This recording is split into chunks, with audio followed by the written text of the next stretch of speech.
तुल्यलौष्ट्रकाञ्चनञ्च हेयने अधिगतम् स्त्रीषु नित्यमातृभावशक्तिरूपभावकम् येन भक्तिभुक्तिमुक्तिशुद्धबुद्धिदायकम्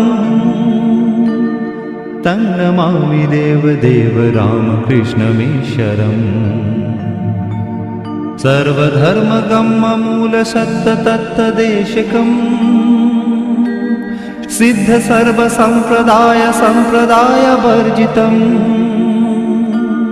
सर्वशास्त्रमर्मदर्शि सर्वविन्निरक्षरम्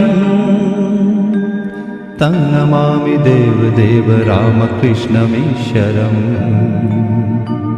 चारुदर्शकालिकासुगीतचारुगायकम्